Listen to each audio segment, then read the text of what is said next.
good. Ellen McKenna is originally from near Manchester, moving to Wales in her 20s and then to Tyrone in her 40s, where she now lives in Donaghmore. She has enjoyed writing, with a bit of success along the way, for 12 years and hopes to be fit to continue for a while yet. A repeat Armagh flash fictioner. A big hand please for Ellen reading The Invitation.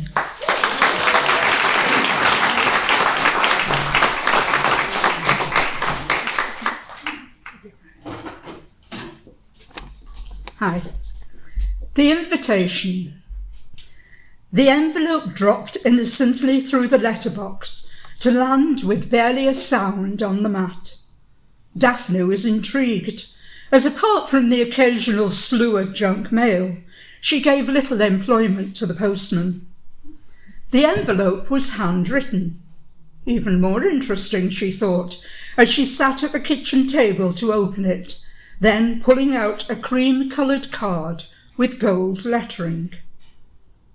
Class of 1984 school reunion, it read.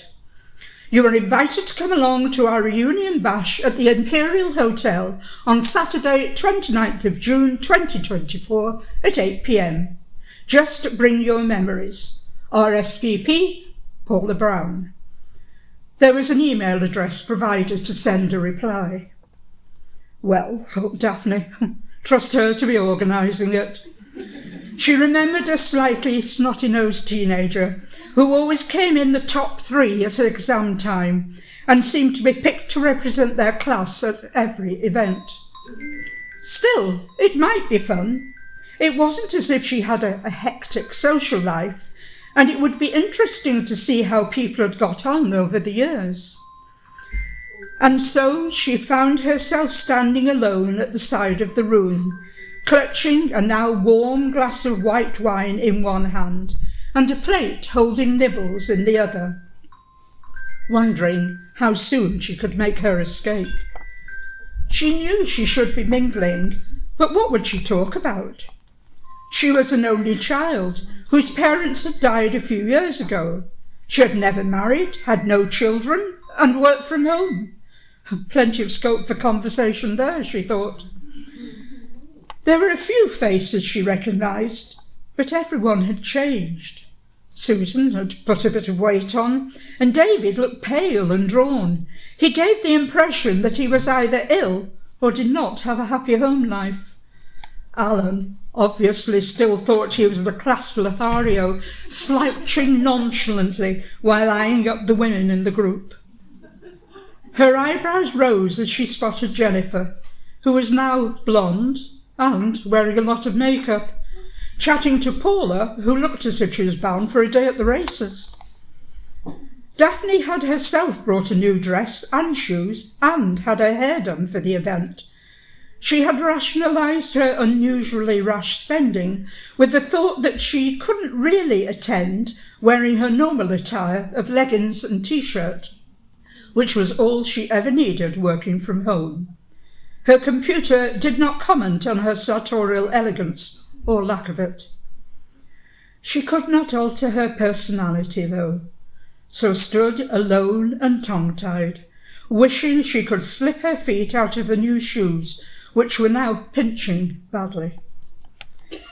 She turned as someone jostled her arm, causing the untouched wine to splash onto her dress. "Oh, sorry," he muttered, then stopped. "Daphne, it is you, isn't it? Gosh, you look nice. Thank goodness I found someone to talk to. All the lads want to discuss is the footy. If you remember, I was never really into sport." Daphne desperately searched her memory. "Brian," she ventured hopefully. "That's right," he smiled. She looked at the balding, bespectacled man standing awkwardly before her and noticed how his smile lit up his face. She remembered him as a gangling, shy youth, always with his nose stuck in a book, but nice enough. "Shall we sit down?" he asked, pointing to an empty table in the corner. "I'll get you another wine," he added as he disappeared into the crowd. A few hours and glasses of wine later, she was back home, having been safely squired to a taxi by an attentive Brian. The time had flown by as they had chatted easily about school days and their lives since. You should never refuse an invitation. You just don't know what opportunities might open up for you, she thought, smiling to herself. Her phone pinged an incoming message. It was from Brian, and simply said, "Thank you for a lovely evening. Looking forward to seeing you soon." Thank you.